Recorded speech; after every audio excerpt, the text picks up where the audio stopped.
All right, good evening. Y'all all right? Yes. Okay, well, I'm glad to be here.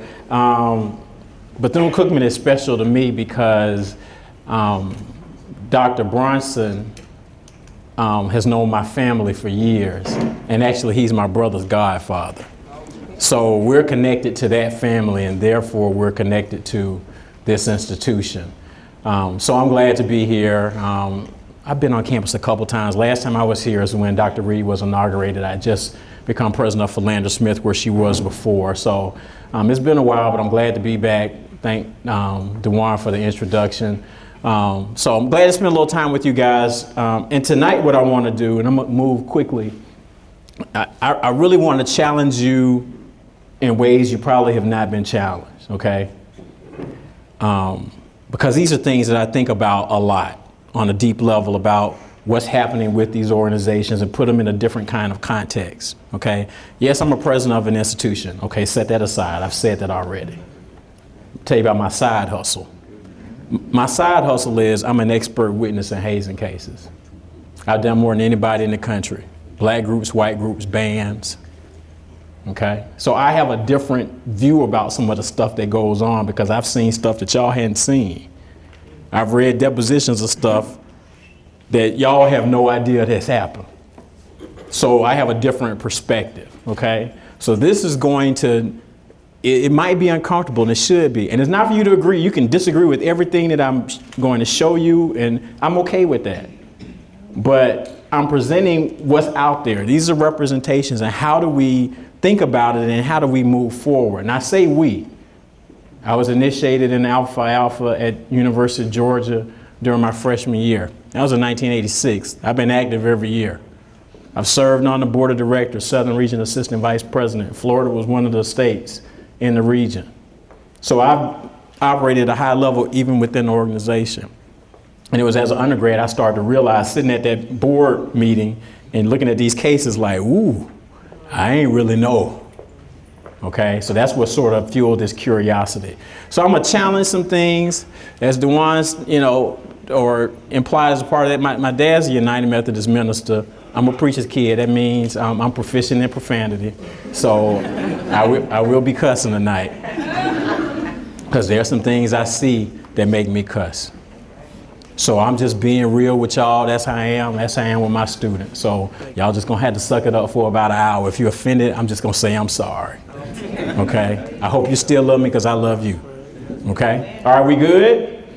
Okay, let's go through and let's deal with this, okay? Let's talk historical representations of student involvement and then moving into these organizations, okay? Prior to black fraternities and sororities, the way that people got involved on campuses were really through groups that were church sort of related, okay? So this is Benedict College, UNCF member institution, like this institution. So YMCA, the choir, those are ways that people could be involved early on, okay? Ministerial union. So that was the focus in terms of ways for people to be involved. That was very important, okay? Then we started to move, after people learned about some of the things that were happening with white students, the advent of fraternalism period. And I always start prior to Alpha Phi Alpha because this is a precursor group. Alpha Kappa Nu at Indiana University, founded in 1904, lasted for about 14 or 16 months. There are two different accounts of the group, one in the history of Kappa Alpha Psi, one in the history of Indiana University. The urban legend is that these guys who were the founders, some of them were lynched. Because if you understand anything about Bloomington, Indiana at this point in time, that was like a hotbed of the Klan. So it's feasible. I have a friend who's a Kappa's like, that's sort of what, and I haven't gone back to try to figure that out yet. But this is a precursor group. It didn't last as long. The oldest black fraternal organization in existence is Sigma Pi Phi, known as the Boule, founded by professional men in Philadelphia, okay? And so this was, and there was a period of time when people thought that this was a group really set up to hold black people down. And actually the founders of Alpha Phi Alpha were really a little surprised that this group existed prior. But people said this group sort of controlled the other groups. And the only real linkages you have here, if you see on this first row, this person, Ernest E. Just. Somebody know who that is? Who is Ernest Just? Okay, one of the founders of Omega Psi Phi had a fraternal experience prior to the founding of Omega Psi Phi. Okay? As you can also see, Carter G. Woodson was a part of this picture. This was in Washington, D.C. Okay? So that's the beginning of the fraternal movement for African Americans. And then, so we go through this period of time of 1906 to 1922, and you have a large growth of black fraternal organizations in this country. Okay? So the 8 largest groups. And for a long time, we were the Big 8 or the Great 8. Okay? But let me show you something. This is 1926 at the White House. The white man is the President of the United States, Calvin Coolidge. The black men are members of Kappa Alpha Psi.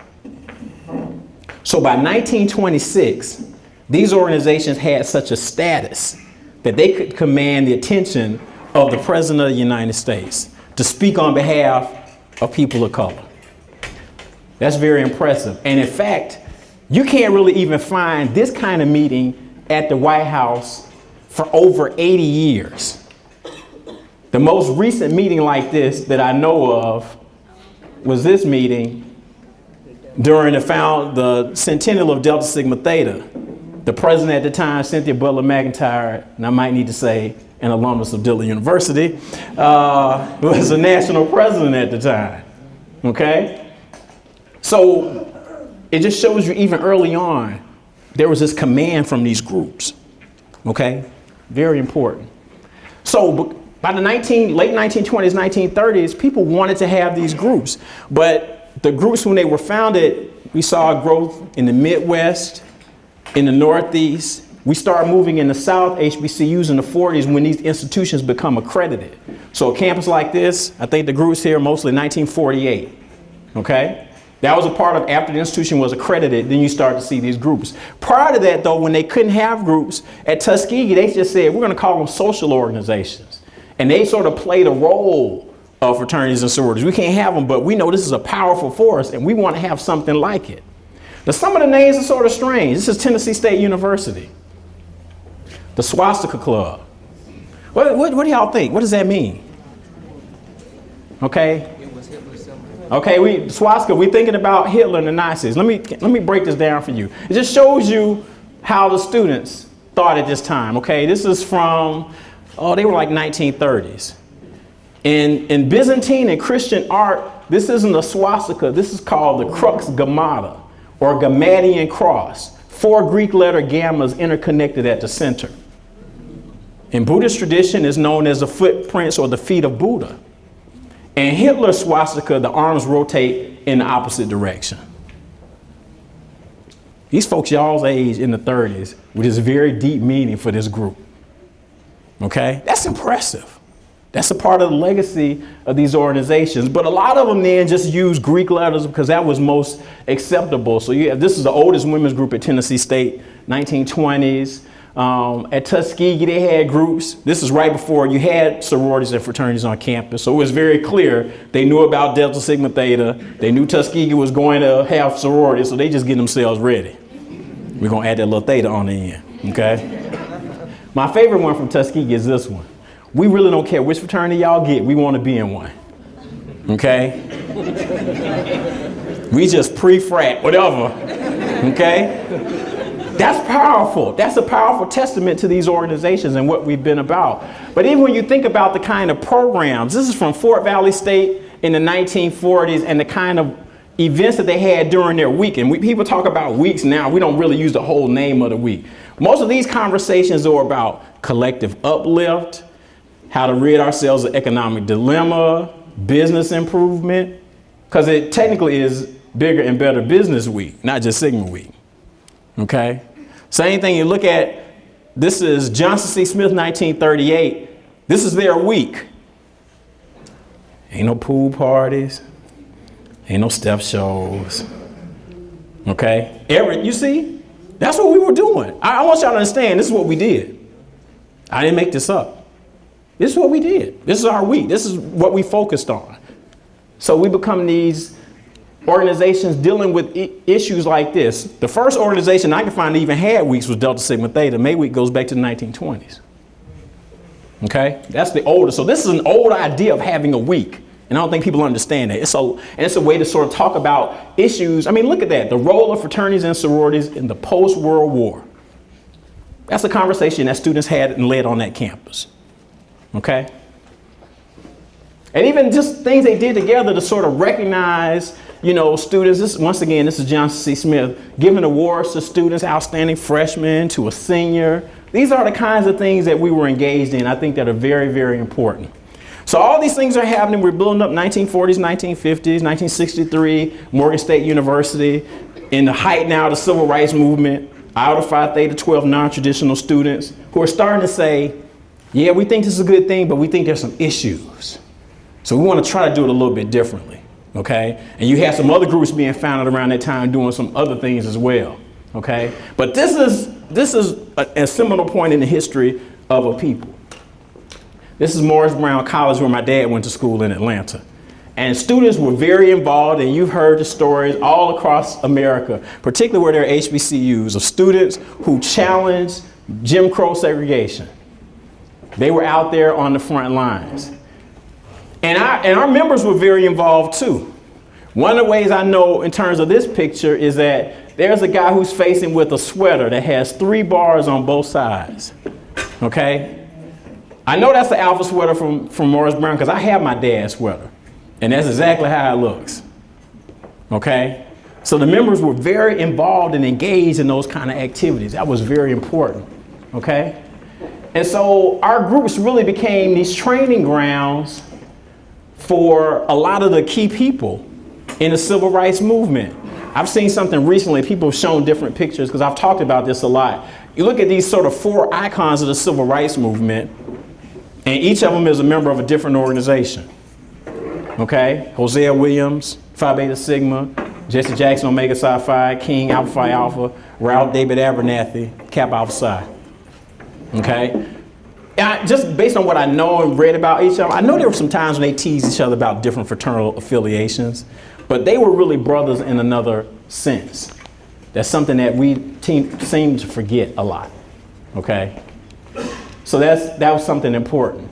And so when we think about civil rights movement and the icons, and so now, as Jeff Johnson calls, we're like in the 40 days of blackness, from King's Holiday through Black History Month. You're going to hear these names mentioned, but nobody talks about these names in the context of their fraternal organizations. The biggest people in the civil rights movement are members of fraternities and sororities.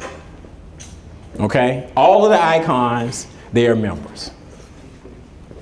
Okay? So that's important for us to know. Okay? And so they're engaged with the different groups and, the different projects, the protests. They were doing all of these kinds of things.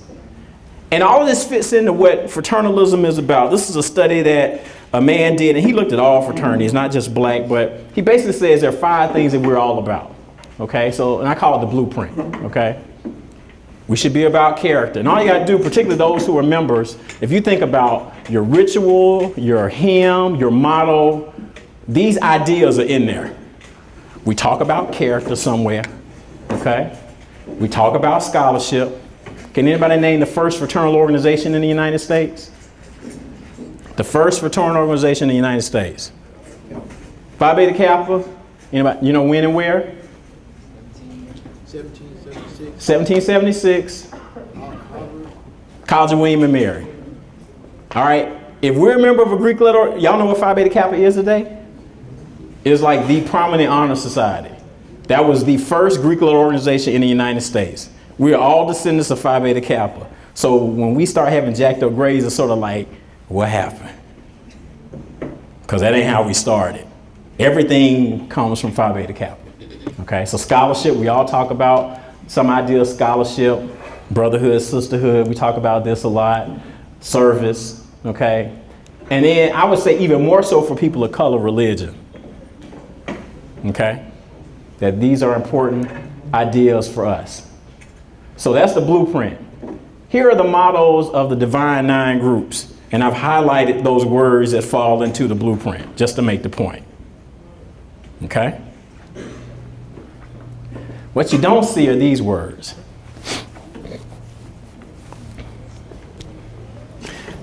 It's about to get tense now. Y'all okay?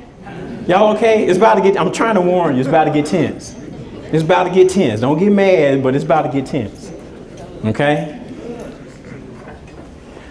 Anybody know what this is? This is one of the greatest episodes ever. This is great. If you have not seen this, go take 22 minutes and look at the video online of the Boondocks episode, Return of the King. Essentially, they're saying Martin Luther King was shot, but he was just in a coma for 32 years. And he wakes up in 2000.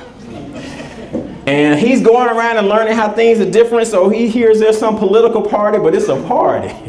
Okay, it's a party. And so folks in there, you know how we do. Okay? Dr. King in there, they drinking and they fighting. Yeah, they turn up, right? Hey, can we move on to a new word? Because I'm sick of turning up right now. You know what I'm saying? Okay. So, hold on, let me go back. So Dr. King goes to the podium and he's upset and they're not listening to him. And I want to read what the cartoon Dr. King said at the beginning of his speech. Will you ignorant niggas please shut the hell up? Is this it? Is this what I got all of those ass whippings for? I had a dream once. It was a dream that little black boys and little black girls would drink from the river of prosperity, freed from the thirst of oppression. But lo and behold, some 4 decades later, what I have found but a bunch of trifling, shiftless, good-for-nothing niggas. And I know some of you don't want to hear me say that word. It's the ugliest word in the English language.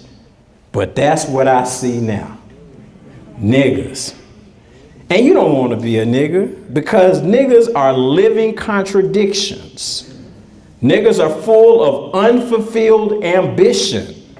Niggas wax and wane. Niggas love to complain. Niggas love to hear themselves talk but hate to explain. Okay? It's a great episode. It's a great episode. Aaron Magruder's a genius. So we look at King, the civil rights movement, and all those icons. And a lot of people stop with King. I don't, because I'm a college president. I'm more interested in King's mentor, Dr. Benjamin Elijah Mays. He was president of Morehouse from 1940 to 1967. I went to Mays High School in Atlanta. My son is named Benjamin for Benjamin Mays. He was born on election day in 2008, so his middle name is Barack. Okay?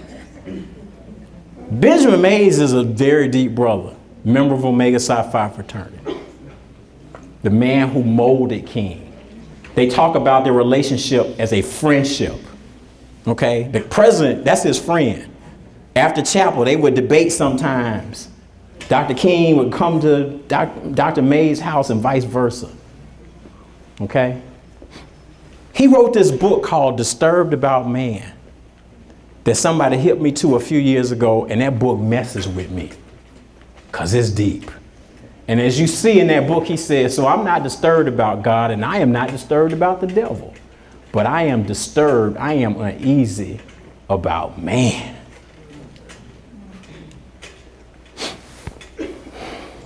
All right, so those who are members of fraternities or sororities, before I go further, I know y'all do good stuff, okay? I mean, I've seen it in the paper from the fall, how the men with the president and 100 black men, this was good, this is good press, this is positive. So I know y'all do good things, okay? But my favorite philosopher is Chris Rock. Yours might be Nietzsche or somebody, mine is Chris Rock. And in one of his bits, Chris Rock said this, and this is very profound. Niggas always want to take credit for some shit they supposed to do. They'll brag about stuff a normal man just does. They'll say something like, yeah, well, I take care of my kids. You supposed to, you dumb motherfucker. I ain't never been to jail. Where you want a cookie? You're not supposed to go to jail, you low expectation having motherfucker. So, I don't want y'all to get defensive and say, well, we do community service. You supposed to. We not hazing nobody. You're not supposed to. Okay? So don't get defensive as I go forward. All right? Don't get defensive. I'm just letting you know that you're supposed to do that. Okay? All right. So I'm going to give you 5 observations. These are things I wrestle with. These are 5 observations about man broader, meaning men and women. Okay? These are things I just think about. I'm going to share with y'all. Agree, disagree, that's cool. It doesn't matter. Okay? Make sure I got y'all warned. Once again. Okay? Y'all good? There might be some times when you might want to close your eyes because the images you're going to see are so real. They might be disturbing. Okay? All right? So I'll give you another warning when I get ready to show you something that's going to be grotesque. Okay? All right. 1, man is savage. Potentially honest, potentially dishonest, potentially forgiving, potentially revengeful, potentially truthful, potentially a liar, potentially capable of rising to the divinity of God, capable also of descending to the level of the devil, potentially capable of building a kingdom of heaven on earth, capable also of building a kingdom of hell on earth. This is you. This is me. In the history of higher education, we've always treated a group less than. We started off with freshmen though. This is Stanford University, early 1900s. They put up these freshman death notices. The sophomores are letting the freshmen know, oh, it's on, because y'all ain't good enough to be here. This dates back to German universities in the 1400s and then Great Britain in the 1700s. So we've always had this need to say, I was here first, you want to be with me, you're going to have to pay to get in. So they put up the freshman death notice. And in American higher education in the 1800s, they had events called freshman and sophomore class rushes. Predominantly white fraternities and universities used to call rush the recruitment process for new members. They now try to say recruitment, but it was rush. This is the original rush. And what happened during rush is that the sophomores would chase the freshmen around and beat them down.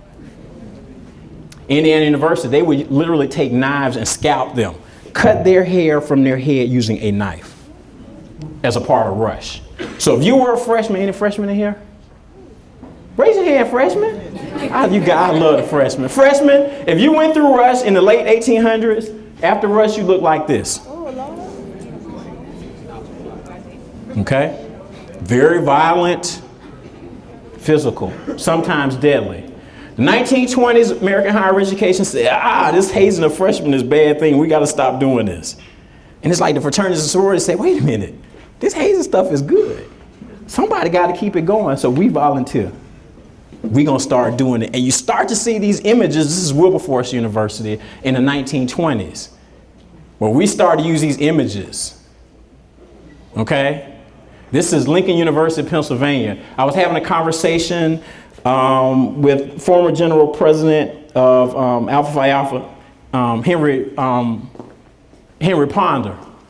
And he was saying, when he looked at this, he says, that's a Masonic goat. Okay? So now you got this linkages, fraternities, original fraternal organization, Masons, okay? The intertwining of the two, very interesting, okay? They tried to start dealing with this. By the 1930s, we had this idea of Hell Week. We have something that's already bad, we're gonna make it worse. So we got Hell Week, I think that's Lincoln too, if I remember correctly. Clark Atlanta University, this is a yearbook divider, or Clark College at the time. So in the yearbook, this is the page right before the pictures of all the chapters wearing their tuxedos smiling. Okay? It was just out there. This is how it goes down. It's in the yearbook. Okay? It's just out there like that. Central State University. You can't see at the bottom, it says, I can take that one. In the yearbook. Okay? It's in the yearbook. Okay? So also Central State, 1950s, they're showing you Hell Week. They got them cracking the eggs on their faces, and they got the ladies chasing the duck and those kind of things. They tried to move away from that and then come up with this idea of Help Week, where you're going to do, proper eating habits and discussions of critical events and world events. That lasted for just a minute, because by the 1960s, it was Hell Week. Some campuses just put the week, because everybody knew what the deal was. Okay? And so as I indicated, 1963, Iota Phi Theta, they were saying, there's some issues, we need to do things differently. But there were other people who started to say, I want to have this experience, but them groups ain't really serious no way, so we not serious either. And we have names to indicate what we about. Wine sci-fi, some places known as whiskey sci-fi. Okay? Florida A&M, tramp sci-fi. And my favorite from FAMU, the sinners.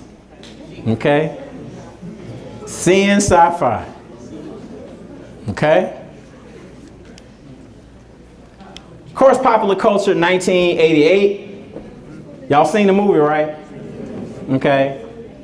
School days really put it just out there. And people were really upset. I was in school when the movie came out. I was a junior in college. And there was articles written like, oh, this stuff ain't true. That stuff done happen. Spike Lee just mad because he was on somebody's line and he dropped and blah, blah, blah. And people didn't want to deal with this. But the odd thing is that Spike Lee went to Morehouse College. This movie comes out in February 1988. From 1988 to 1989, I was on Alpha Phi Alpha Board of Directors. At our convention in 1989 that summer, our general counsel said, brothers, we have no lawsuits. And people just clapping going, wow. Because that was like music to no lawsuits in the late 80s. My last quarter at Georgia, I'm coming home, my neighbor, he's an older gentleman, he's a Kappa. I'm walking into the door and he was like, Kimbrough, one of the Alphas somewhere is dead. And I'm like, what are you talking about? So I'm turning on the TV and I'm calling people because I thought it was somebody locally. And I'm turning on the TV and I hear about this boy, Joel Harris, who had a pre-existing heart condition, and the chapter knew he had a heart condition. So they like, well, we gonna play as these 30 boys, but nobody's gonna hit Joel. So we take them off campus. They had not been approved by the fraternity. They had not been approved by Morehouse. They take them off campus and they beating the hell out of these guys. And Joel is in there sitting in the chair, helpless to do anything. He passed out and he died just like that. The coroner said nobody touched him. So one of the things I always try to tell people now, y'all the smartest generation of students ever. You have more technology and stuff at your fingertips, but you still don't know some basic human behaviors and things that might happen that you have no control over. Because they thought they were being smart about it. We got a medical report. We know he got a heart condition. Don't hit him. But you put him in a room and you've been talking about this brothers keepers type stuff and you beating the hell out of everybody and he can't do nothing about it. And he passed out and died. And that changed the game, ladies and gentlemen. That changed the game because the national presidents got together and they said, all right, no more pledging. It was almost like they saying, now the alpha's killing people and they supposed to be the smart ones. Because it was right after that. He died in October 1989. All the presidents met the summer of 1990. No more pledging, membership intake. That lasted because off and on we didn't know what to do. We had moratorium, no moratorium, trying to figure it out. It was problems. Then we realized it was a problem in February 1994. Michael Davis was pledging Kappa Alpha Psi Southeast Missouri. Second time. First time they had the line, they dropped the line because somebody heard they were hazing. He was 5'8", like a $150. They out on the field. And Southeast Missouri is at Cape Girardeau. I've been there to speak. It's in the cut. It's like 3 hours away from St. Louis. There ain't nothing there. So they out in some park in Cape Girardeau in the middle of the night, running through different stations, just kicking them, body slamming them, doing all. And it's not I'm just saying this because I've heard about it. They did like a Dateline NBC special on this. And they got the guys on there as a part of their plea deal not to go to jail forever, that they would tell the whole story. So they beating the hell out of this boy and he passes out. So they finally said, all right, let's put him in the car. We're going to take him home. They're on the way home. One of the brothers gets hungry. They go through Taco Bell, through the drive-thru, because they got to eat. That boy in the back dying. They take him, put him in the bed. It's like Friday night. Saturday about noon, nobody has seen Michael Davis. And as somebody who plays in the 80s, Saturday morning, you up doing something. So by noon, if they haven't seen him, that's a problem. They go to the apartment, they find him in the bed with a greenish black liquid coming out of his mouth. The doctors say it looked like he had been in a rapid deceleration car accident.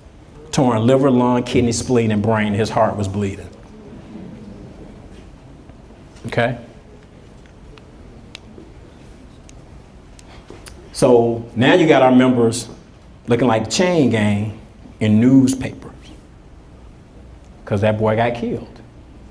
Sororities been under the radar. Nobody was saying anything about sororities until these girls drowned out in LA. Good friend of mine, Lawrence Ross, author of Divine Nine, we were talking when this stuff was going down. He was like, oh, West Coast people talk about crossing the sands, they go out to the beach. So they having some event where they crossing the sands, but it's like high tide. Tide sweeps they behind out there, 4 of them, and 2 of them drown. One of them, his fiance, who had a 2-year-old kid, and the other one was married. It's like 2002 when this goes down, okay? This is like right before, and I've been doing expert witness work then, and I really didn't like doing it, but when this thing happened, I was like, ooh, this is bad. I'm real scared, because it was right before I was about to get married. My wife's an attorney, and she's an AKA. And it's an AKA case. And I'm like, Dad, I'm gonna get caught up in an AKA case and I'm about to get married. She gonna make me sleep on the couch. And so one day I got a call to my office and the person on the line said, can you hold for Carl Douglas? Y'all might not know who Carl Douglas is, but there was this case, early 90s, there was this former football player who was out in California riding his white Ford Bronco. Those of you who are older know about this guy. He had won a Heisman. His name is O.J. Simpson. O.J. led his chase, and he got off the criminal charge by the help of Johnny Cochran, the late Johnny Cochran, member Kappa Alpha Psi. Carl Douglas used to work at Johnny Cochran's law firm. He was at the table. Had been named like one of the best trial lawyers in America. So when they said Carl Douglas was on the phone for me, I knew exactly what it was about, and I think like maybe 2 or 3 drops of pee came out. I was so scared. It was just...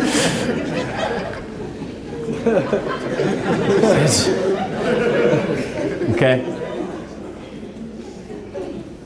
So this is a case I work. I know about this case very well. When they settled this case, I was in Akron, Ohio. I spoke that night. I had to call in as they settled that case. Okay. We got all these things that are happening. And then we continue to present ourselves in ways that are contradictory to what we said we're about, the blueprint. So we like to be bloody this and bloody that. This is Michigan State. And I did a presentation I was talking about this is a problem. And so one of the brothers from the chapter there heard about it, sent me an email just irate saying no execution. You know, that means we handle our business and we always on top of everything and blah, blah, blah, blah, blah. And I was like, that's bullshit. Because you got the executioner. He ain't handling no business. He got a big axe. He about to cut somebody's head off. Don't give me that. But we do that. We talk about death chapters. This is big in Ohio. I was in grad school in Ohio. And a death chapter on the campus, Indiana too, is the campus and the chapters that pledge the hardest in the state. Gets the designation death chapter. This is from Langston. I'm going there next week. Okay? These are the images that we're putting out there. This ain't immediate. We did this. We created this. We put it out there on Facebook, on Instagram. This is who we are. That's what we put out there. And then we wonder why we got, issues. So we still see more and more hazing cases really picking up. Young man at Emory, he started taking pictures. A year after he had been hazed, he released everything. All the pictures, what was happening with him. This case at FAMU, this was important. This is another thing y'all need to know, because a lot of people say, I want to do what people did old school. The game has changed altogether. Altogether. One of the differences in terms of how the game has changed is that when I was in school, there was no internet. Now y'all do something jacked up, it's worldwide news. And newspapers, they looking for good stories. They'll send a reporter, if they can, into the courtroom and take pictures of you. So I'm making a promise to you, my brothers and sisters here. If y'all do something crazy and the reporter from the Daytona Beach paper takes pictures, I promise I'm gonna make you famous. Because I'm going to put you in my presentation. I promise you. Okay? I promise. That's my promise to you. I got to help you represent.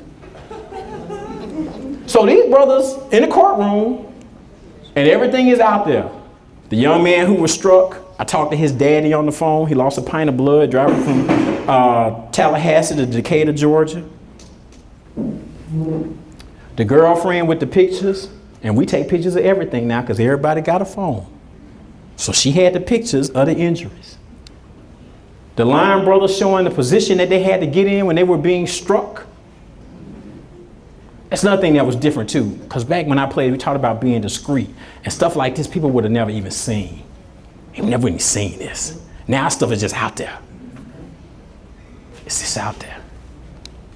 Okay. The doctor saying, he had a hole in his behind that big.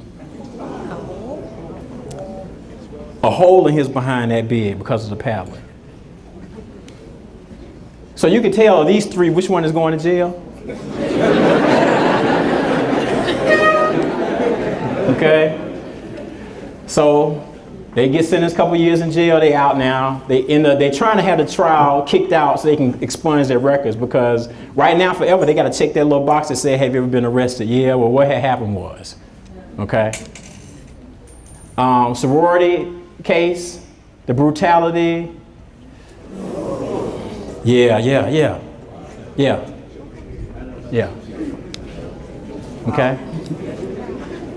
Okay. So crash, East Carolina University, and this is what we put on our shirts. This is what we put on our shirts. If you go through and you paper, you should die. This is our propaganda. This is our propaganda. This is who we say we are. This is our propaganda. Okay? And so you have young men like this who die, and it's happening because we say, hey, you got to come through a certain way or you're going to die. In a case like this, and you look at the lawsuits, we start calling ourselves certain things. That chapter of Sigma was dangerous. These are some alpha chapters. Okay? Actually, Martin Luther King went to grad school at Boston University. He joined Alpha there. Sigma chapter, or sadistic Sigma, is where King was initiated. Okay? This is my favorite one. Dangerous but distinguished. Okay? So I told y'all what this hazing looked like, but y'all don't really understand me. Can I show y'all what hazing looks like? The injuries? Can I show y'all some injuries? Let me show y'all a few. This is a young man at Emory from '94. You can just see the marks on his body. Okay. Okay. This next one is a case I worked. This is a predominantly white fraternity. The guy had been paddled about 150 times the night before. But when you saw the picture of the doctor showing a hole in the guy's behind that big, this is what it would have looked like. Okay. So, because like the tissue and the muscle, all of that dies, and so they cut that out because it's dead. They cut all that out. Okay. And it's probably about like a 1/4 inch deep that they cut out. Cuts out some nerves and that kind of thing. And so then they have a machine that's sort of like a wet vac, because you can't just let it air dry when you have a hole in your behind that big before they do the skin grafting. Okay? I just want y'all to see what I see when I'm working these cases. I just want to share. Okay? This was a couple years ago in Arkansas, right before I left Arkansas. This young man's brother was a student at Philander, and he went to Arkansas Tech. And they had beat him so bad, you can see on his arm, they burnt him with cigarettes. And the way they had him, they have him on his back, but at some point in time in the hospital, they had to like lift his body and tilt him in terms of to keep him from being infected, because he almost died like a couple times. But you can just sort of see, like I said, this is just a couple years ago. So I wanted y'all to see that. Okay, so let me go through quickly. That's the main one. Let's talk about us as being sexist. The paradoxical, diabolical, contradictory nature of man. Here he is, made in the image of God, made also, it seems, in the image of the devil. We started having sweethearts right when HBCUs started having homecoming parades, 1930s, 1940s. We would have a queen, then we have a queen in a court, okay? So we lift that up. By the 70s, we had like a whole group of folks, okay? When I was at Georgia, I was initiated in 1986. We had 22 brothers in the chapter and 60 sweethearts. 6-0. 60. Brother said, that's too many. We're going to cut back to 45 the next year. Okay? So I've been a part of that. Of course, school days, gamma rays, big deal. And we tried to get rid of these groups because there were lawsuits, because people were abusing these young women. You heard President Obama wants to deal with sexual assault on campuses. There's a lot of sexual assault happening as a part of these groups. In order for them to join, some places have them pledge, and some of the pledging involves some sexual activities or even gang rape. And so the groups tried to move away from that, but you've had people in recent years just say, we don't care what the organization said, we bigger than the organization, we're gonna do our own thing. And it takes on a whole nother level. Okay?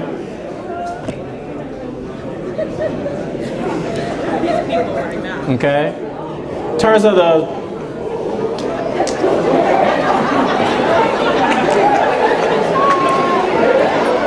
this is what we putting out there. This is what we putting out there. What are we putting out there? Okay?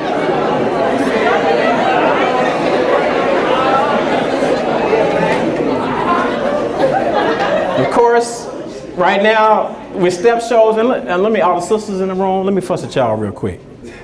The step shows are y'all's fault. It's y'all's fault. I'm gonna tell you why. Because what happens now, people know they ain't got a step. They know to close out their show, they find a brother in the chapter that's cut, like me. And they like, Walt, at the end of the show, you gonna come out greased up. And I come out there greased up and cut, and what y'all gonna do? Ooh, that sounds sort of good. I tell my wife, like, let me tell you what happened tonight. Y'all just go crazy. So now everything we do is hunching on the floor, on the chair, greased up, eating the pie.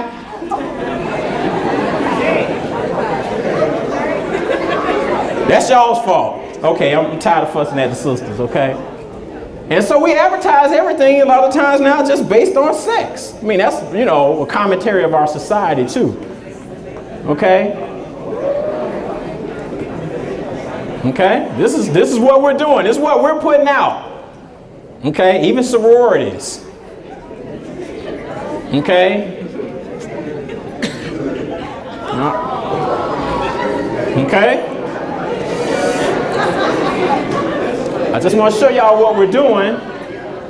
And then, of course, you know, my brothers in Omega just take it sometimes to a different level.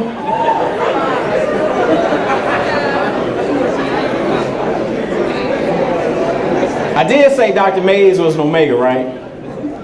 Okay. But there are pictures that we put out of there ourselves. This was at a step show in Long Beach after they won the step show. They won the step show, and y'all want to see the front? Yeah, y'all do.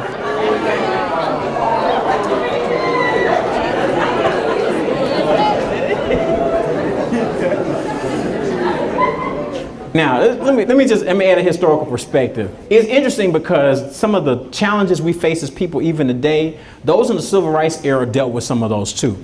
One of the best books on King is by Michael Larry Dyson. I may not get there with you, The True Martin Luther King Jr. Because it presents a very balanced, he says he's the greatest American ever, but King had some demons and things that he was dealing with too. Okay? Hierarchical, patriarchal leadership. And he's just like, when you feel like you've been called by God, you're not listening to other people. So chauvinistic, some would say sexist, as King would have been. Dyson goes on to just say even King's sexual habits grew out of this subculture of promiscuity that is rampant among clergy and religious figures in every faith. It must be said that as an internationally famous figure, King was a sexual magnet for women of every race, every walk of life. Women were trying to get with him. Georgia Powers Davis wrote a book. She was a state senator in Kentucky called I Shared the Dream. And she says in the book how she shared it. I've read it. Okay. So some of that was going on, but, so I'm trying to put it in, in perspective. One of the greatest Americans, civil rights. I mean, you look at the problems Jesse Jackson had in the last couple of decades, had this kid, okay? Those are some of the issues. So that's 2. Number 3, man is animal. I am uneasy about man because we have no guarantee that when we increase a man's knowledge, we will increase his goodness. There is no necessary correlation between knowledge and goodness. No amount of knowledge per se will make a man good. I'm talking about this whole idea of dogs and all this. Okay, Morris Brown College, 1961. Dogs. Who are those people in that group? How would you categorize that group? Who do you think they are? They're not Omegas, because there are women in there too. What's that group? Anybody know? They all have on little hats. Anybody know what those hats are called? They're called beanies. Who wore beanies in higher education? Freshmen. They're the freshmen. And so we had this history of these names for freshmen. Hampton University called their freshmen crabs. Some of that is regional, being there on the water. Dogs, other places. You are not good enough to be with us. I talked about the hazing of freshmen up to 1920. This was one of the more benign forms of that hazing that existed till the 1960s and 70s. Okay, and so we saw then a lot of that after the ending of the freshman hazing, it started to migrate into our organizations. We think about Omega Psi Phi, but they weren't the only ones that talked about dogs.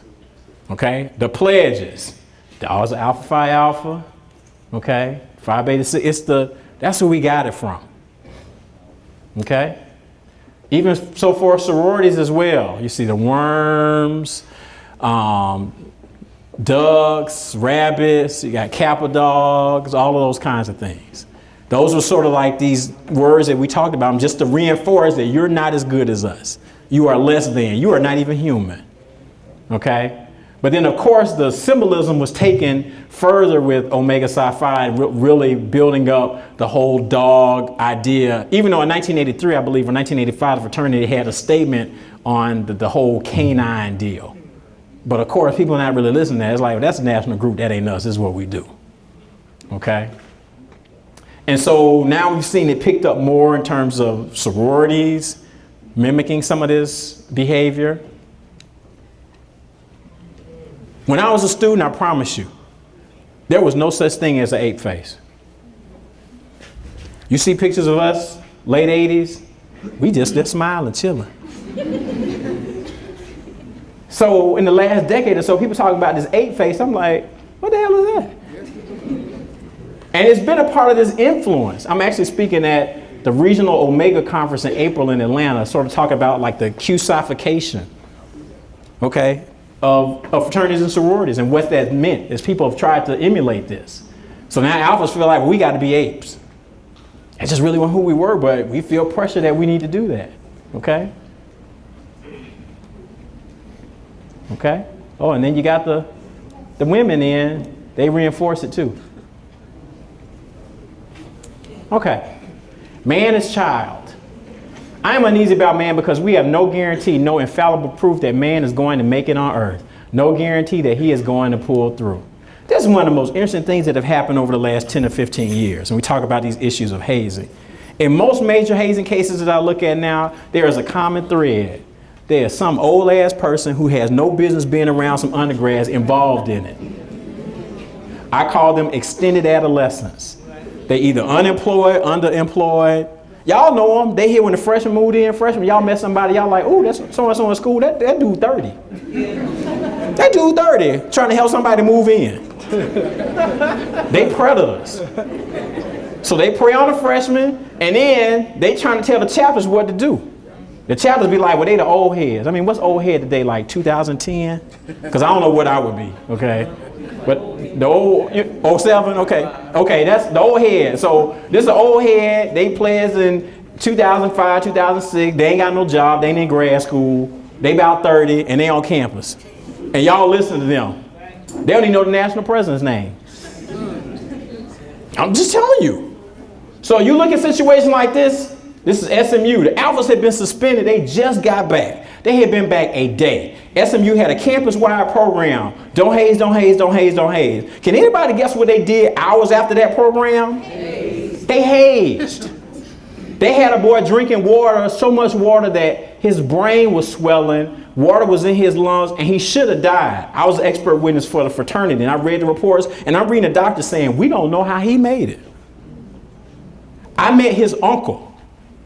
His uncle is an Alpha, and he was like, man, if my sister's child would have died, because she was like, this is your fraternity that almost killed my son. I was speaking at SMU, had to go to Kinko's, riding in the car with his line brother, who told me the whole story. Well, part of this is that you got this dude right here. This said he was 26. He's 28 years old. Had been suspended as a student at the University of Texas at Dallas for hazing. Was on probation for identity theft. He stole the identity of another Alpha. And he is now, I can't make this up. And now he is hazing at SMU. So he's in court, his mama crying, saying, oh, please don't let him go to jail, blah, blah, blah. And I'm like, I wish I would have been there, because I would have been like Samuel L. Jackson in Time to Kill. I hope he burned in hell.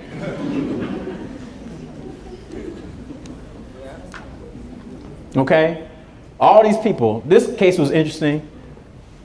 Shooting people with a BB gun. These people in their late 20s. This is one of my favorite ones. In South Carolina.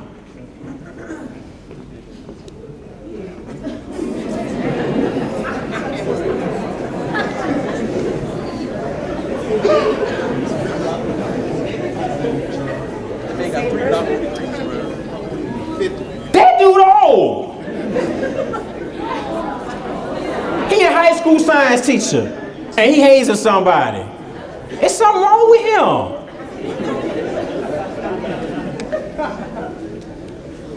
And so we see lots of this. Youngstown State. And they show on this one the people, look at the ages, 28, 28, 28, 32, 25. What the hell is going on? When y'all gonna grow up?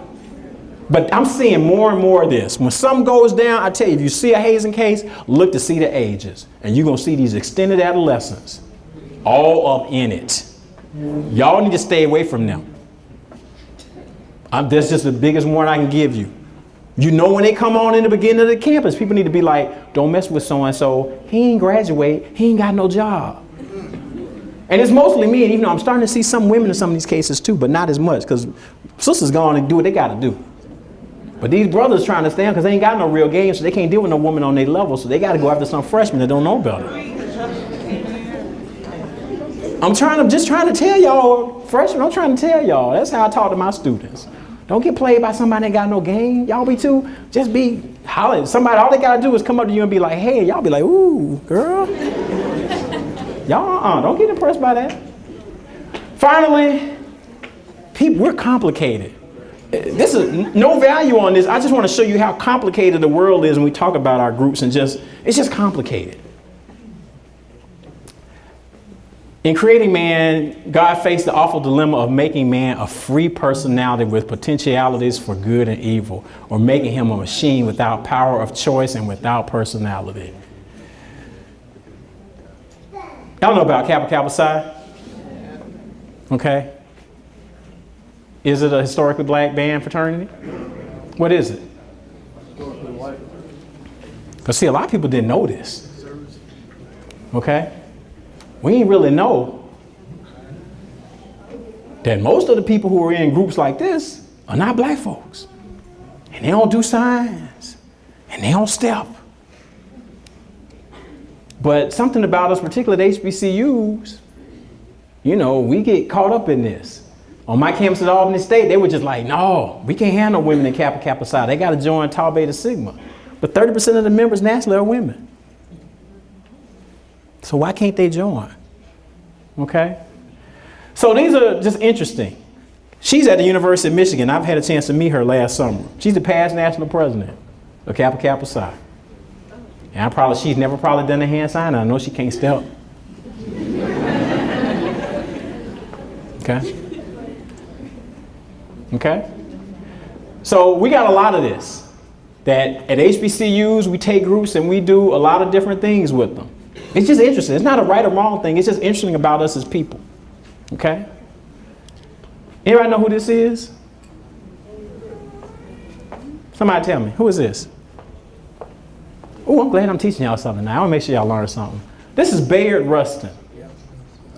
Recently awarded, I think, posthumously Presidential Medal of Freedom. One of the things I just found this out, member of Omega Psi Phi. Controversial though, people didn't want to deal with Bayard Rustin because he was openly gay man. Arrested in the 50s for sexual act in a car in California. So the civil rights generation, they ain't really want to deal with Bayard Rustin, even though the March on Washington, that's who, you wouldn't have had a March on Washington without Bayard Rustin. It would not have happened. He ran that. And so it's good for him to be recognized, but we don't really embrace him as a part of the lore of black fraternalism because he is a gay brother. That's just something we got to deal with as a people. Okay? There have been some, starting in the mid to late 80s, people who wanted to be in our organizations and they felt the pushback, created groups. So we do have fraternities dedicated toward gay men. One was founded in the state of Florida in Tallahassee. Okay? I'm just making y'all think differently, okay? I'm pushing the envelope, okay? Because our idea of what fraternalism is. Can this be a fraternity? Okay? Okay?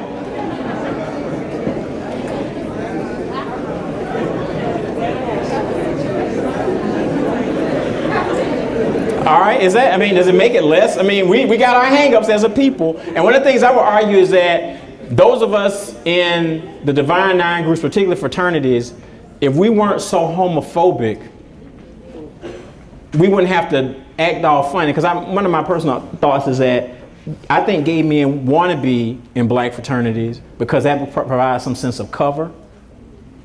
And so we got the whole, J.L. King on the down low. I mean, for me, if I'm a gay man, the way for me to hide and to be in a very heterosexually structured environment is to join a fraternity. And so I join a fraternity, I marry some woman, I'm having sex with some man. And a lot of that, so as a people, I hope that's something we move past, because if a brother's gay, let the brother be gay and not, condemn him to feel like he has to do something else. Right. So we're dealing with these, rates of HIV and all of this. Because we promote that as a people because we don't love people and accept them for who they are. So it's like, I got to hide, I got to conceal myself. Let me join this fraternity. Well, ain't no secret now. All the fraternities got gay men in them. So that ain't no hiding anymore. It's just what it is. Okay? So you got gay fraternities. But then on a whole nother issue, and I can't figure this one out. It's just something I struggle with. So I'm just letting y'all struggle with me. Because I'm just like, you can't be in a sorority, dude. Okay, this is one I struggle with. Okay, maybe y'all okay with y'all. Okay, this is me. I'm working. I got to work on me on this one. Okay, but the whole coming out shows at gay clubs, and they feel this is something one guy wrote. I mean, he 11 Dreams of Pink and Green, pledge 8 weeks, 6 days, all blah blah blah blah blah. Illustrious organization known as Miyake at Prairie View. It's such a joyous time to learn about the original 16 and the other soror founders and to finally sing Hail Alpha Kappa Alpha Dear. I love Alpha Kappa Alpha and always will, and I will wear my pen proudly. I love to show this to my wife. And when I was at Albany State, we were dealing with some of this, and I had some staff members reporting to me. They're just like, man, if I catch some of them dudes, I'm just going to bust on them. So it was... But it's, we just interesting as people. We're interesting. It's just interesting. Okay? So, he says, I'm not disturbed about God. I am not disturbed about the devil. But I am disturbed. I am uneasy about man. And I close with this. Because Mays was a minister. He actually performed King's eulogy at the funeral. And actually, I was at Prairie View a few years ago. And Prairie View did a session on this. Because the Alpha president there renounced his membership. When I was in grad school at Miami University of Ohio, the Alpha chapter president, when I was there, when he left college, he renounced his membership too. because they were just like, I see all these things and it's incompatible with my faith.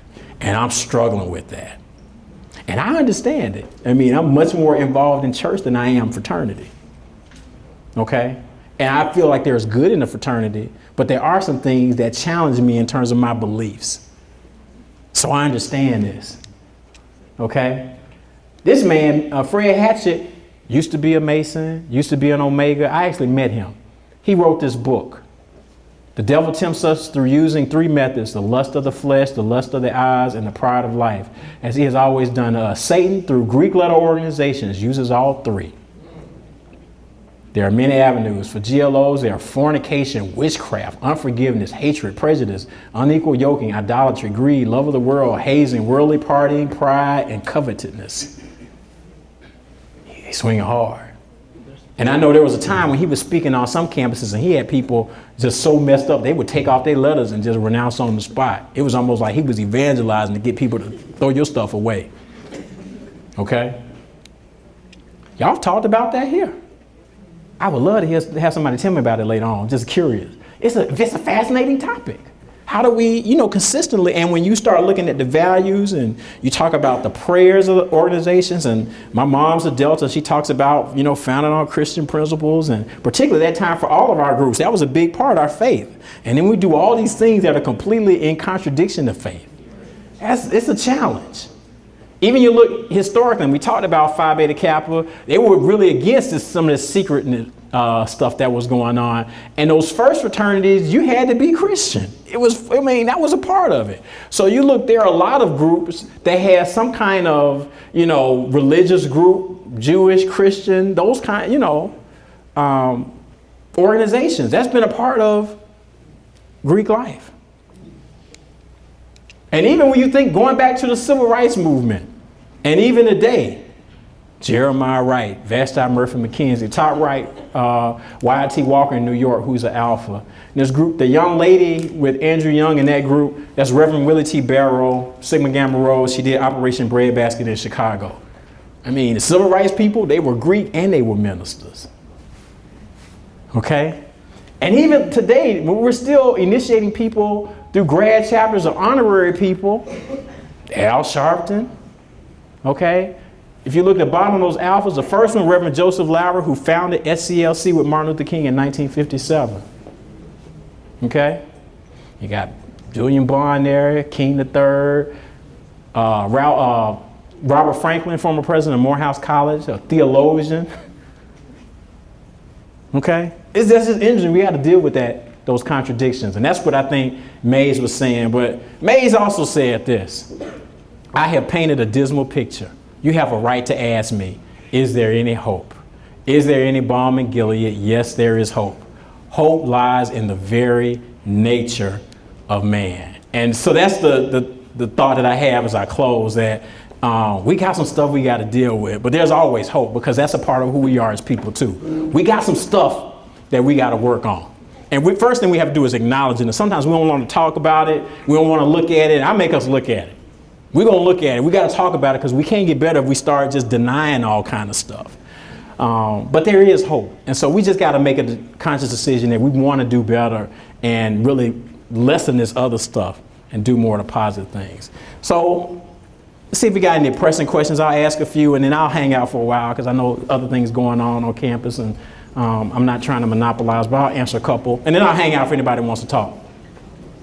I'll do the Oprah. Hey, my name is James Bennett. I'm a senior here at Bethune-Cookman University. I thank you for coming here. I really appreciate your presence here.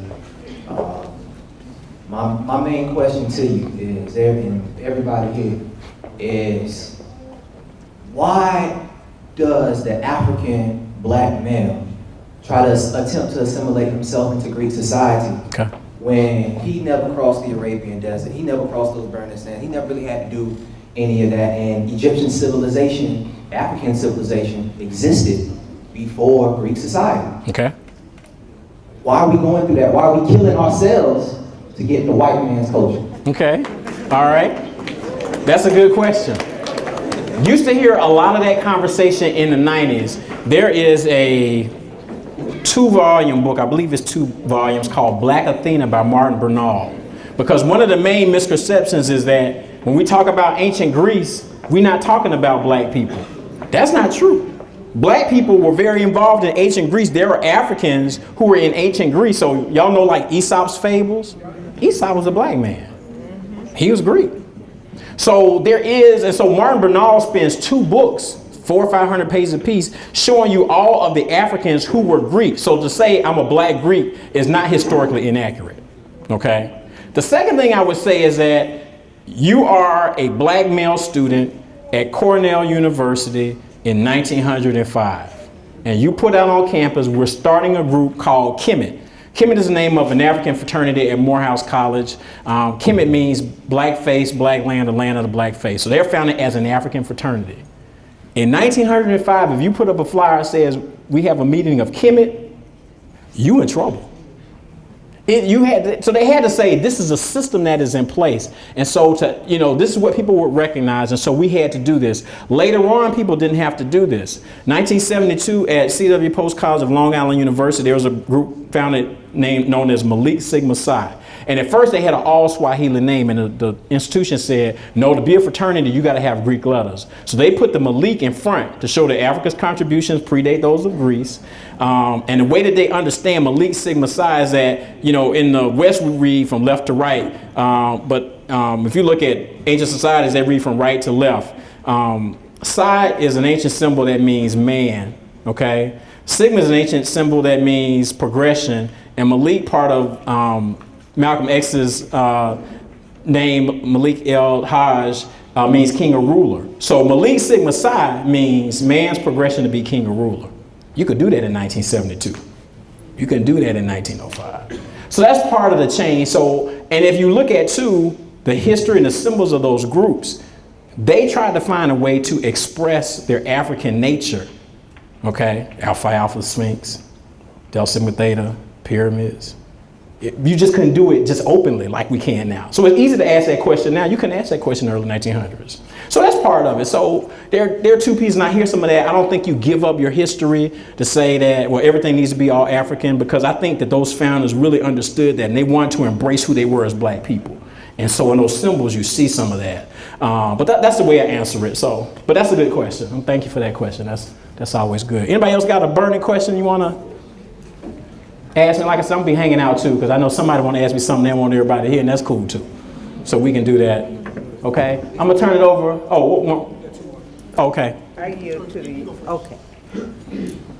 Dr. Kimbrough, you used a very good analogy when you said those who pledged the black sororities and fraternities were mostly Right. leaders in the civil rights movement.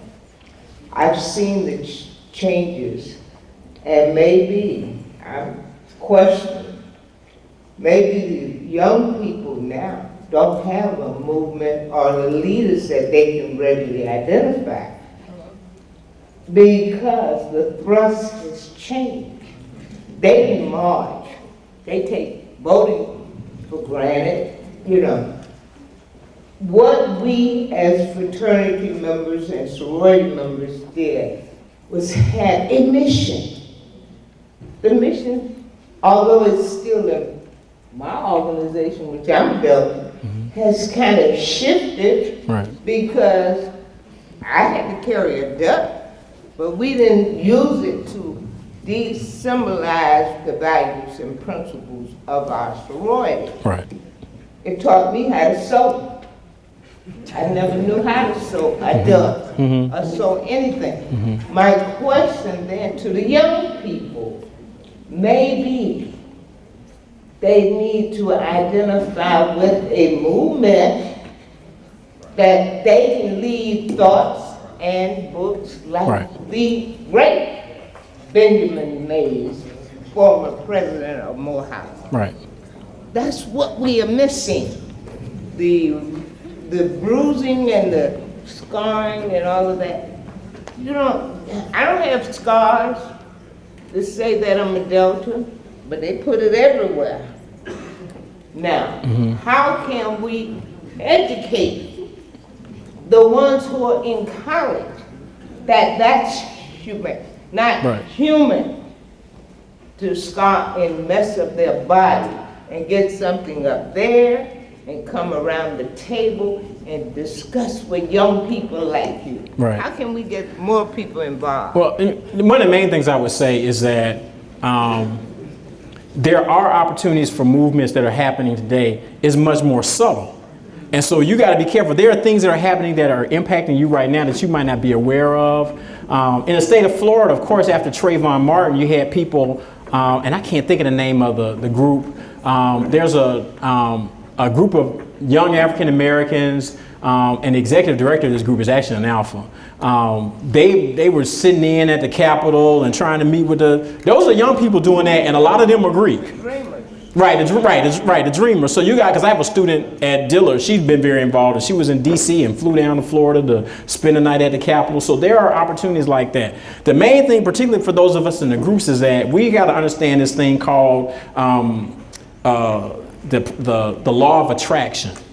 We attract the kind of people in our organizations based on what we show. I had a student at Albany State, the fraternity got in trouble. He seemed like he was a good dude, and I'm just like, you the president, you let this happen. Why do you even join the group? He was just like, I like the colors, I like the way they step. That's why he joined. And I couldn't be mad at him because he was being like painfully honest to me. So why are people joining our organizations? If they see more stepping in service, that's what they join it for, and you can't get mad. So we got to start saying, what are we really about? And then how do we live those principles? And that's sort of hard if you got people, if you got a chapter full of people and all they want to do is step or do whatever, that's what they're going to draw in. So I don't know how we change some of that without, doing some draconian things like shutting folks down and trying to rebuild and do all of that. But there are issues and movements for y'all to deal with. So particularly a lot of things with your money, Pell Grants, and it's a whole lot of stuff y'all need to be aware of. And so there's the whole PLUS loan thing, we blew that. It was a fiasco, and it disproportionately impacted HBCU students. And we didn't say nothing. No. So, yes. Oh, good evening. My name is Denise Jackson. I actually have a two-part question. Okay. First one's kind of off topic. I actually heard an interview you did a long time ago, probably a couple months ago, Okay. about Dr. Dre donating $70 million to USC. Right.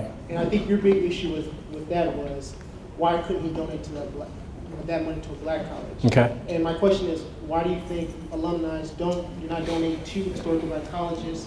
And also my second part question is, I heard you do another interview about how a lot of fraternities, we initiate or get people in who are kind of broken. How can we have people in the organization who are more, Yeah, okay, let me start the second part of the question. It goes back to that law of attraction. We have folks, a lot of times people say, well, don't get rid of undergraduates because these groups are founded by undergraduates. But I'm gonna tell y'all a real truth that's painful. Most people who are students today at any institution would not have been students when these groups were founded. No. Higher education wasn't structured like that. It wasn't this utilitarian approach that everybody deserves a higher education. It was only for an elite class. So those people who are our founders, they were from privileged backgrounds. Okay? So that's a part of the challenge that we face, is that we got folks who, they just happy to be in college. And then once they happen to be in college, they like, well, I just want to be, this is the biggest accomplishment for some people. It's like, this is the biggest thing they've ever done. I can play as a group. And so when you have never had any power before and you turn over the reins of an organization that has more risk than almost anything on the campus except for athletics, you got problems. And that's just part of it. We got to keep trying to change that culture. So, they get excited, they in, and they're like, man, I got this power. These people going to do whatever I tell them to do. And so then you get folks like saying, to be in my organization here, I'm going to pour this alcohol in your hand, I'm going to light this match, and you got to catch it. That's what people do. It's just straight power trip. It's like, who needs to do something like that? Why do you have to do that? But that's if you haven't had that. I graduated from high school. I was student body president, number 2 in my class. I should have been number 1. They cheated me, but I'll get over it. It wasn't a power trip to me. I'm used to running things. Okay? So I have a different relationship with people who are trying to join versus somebody like, this is the first thing I've ever had. On the whole Dr. Dre thing and alums, as a president, and I know I spend a lot of time doing this, and I talk to people on my campus, and so you have staff members here too. Our job as administrators in terms of fundraising, it starts right now. with y'all. Because if you have a jacked up experience, you're going to be mad for a long time. When I got to Philander, I had he's one of my fraternity brothers. He sent me a letter. He was mad for something that the registrar did at Philander before I was born. And I was like, Brother King, I wasn't born. You can't keep holding this against the institution. I wasn't even here. Then he became one of our best donors. But he was hurt by something the registrar did. So I push it on my campus a lot that you guys are the most important people, because if you have a good experience and you feel good about experience, when you get out of school and you start paying off some debts, then you like, I have a duty to help my institution. We got to start there. And that's probably one of the biggest knocks that we have as HBCUs. We talk this family stuff all the time and people don't want to act like that. And I'm just like, I mean, my students call me on cell phone all the time. It's like, psh, I mean, what? Come to the house? Okay. Clean up if you're going to be over here. I mean, that's part of if we're going to be a family, we have to do that. And so that's the kind of thing that if we do that successfully and we reach out, we can see those numbers go up. Like I said, I was at a school where our alumni giving went up dramatically. We went to well below the average to above the average in 6 years, because it's just all about giving that information and being active. So, but y'all have to hold everybody on campus responsible, that they got to treat y'all a certain way. Because y'all are going to be the alums that support the institution in the future. We can't wait on the Dr. Dre's to save us. And we keep sitting back like, maybe Oprah will give us $100 million. Oprah not going to give y'all no money. No. She went to Tennessee State and she ain't giving them none. She's giving money to Morehouse and Spelman, but not even her own school. So why y'all thinking some benevolent black, white person or black person going to give you some money? It ain't going to happen. So that's my point on that one. Okay, we'll do this last one. Yes, sir. Good evening, my name is Keith Powell, Alpha Omega Fraternity Incorporated, and to answer your question, Dr. Thompson, I believe that we have lost the understanding of joining organizations. I don't know if you hear me. Basically, we lost the understanding. Basically, we have to understand the origin of why we do things. That's why I like what you did here tonight, because you educated us.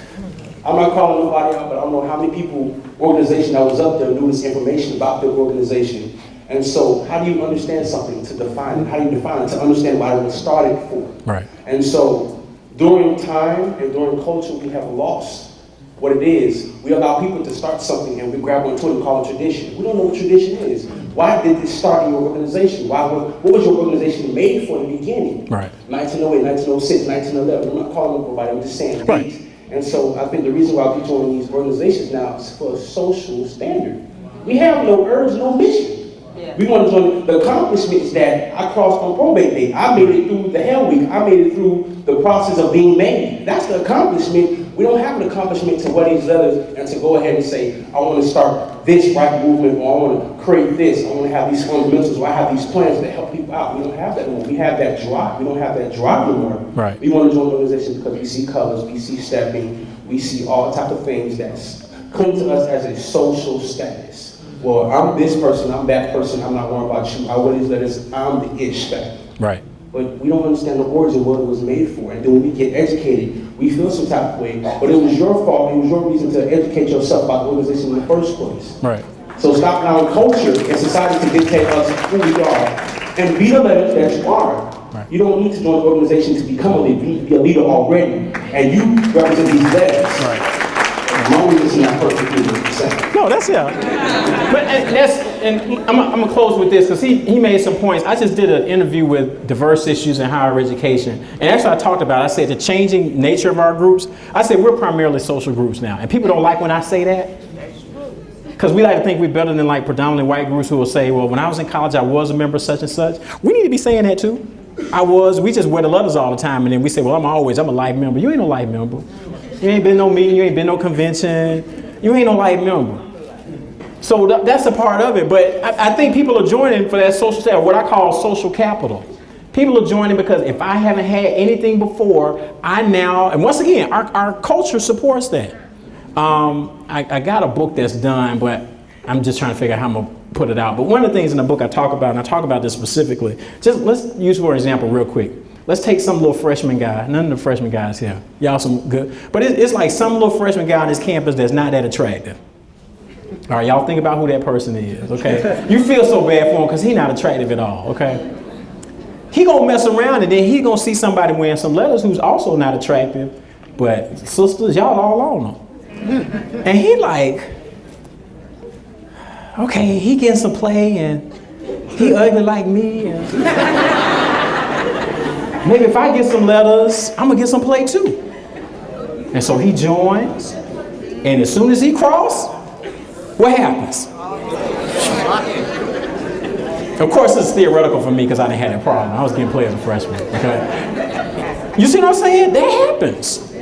So there's a social capital that comes, and the Greeks on the campus become rock stars. You might not know that person's whole name. I mean, I was at Georgia, I was Walter the Alpha. I was really just Crusher Kimbrough. People just knew me as Crusher. They just knew me by my line name. Crusher Kimbrough. That's Crusher. It was like my whole person, all the other stuff that I was doing didn't matter. And so that's a part of it. So I think he makes some good points, and we got to think about that, particularly those who are interested and you aspire to membership. Don't make that be the end game, because that hurts the organizations. Organizations can't benefit if you coming in and you ain't bringing nothing to the table. It don't work like that.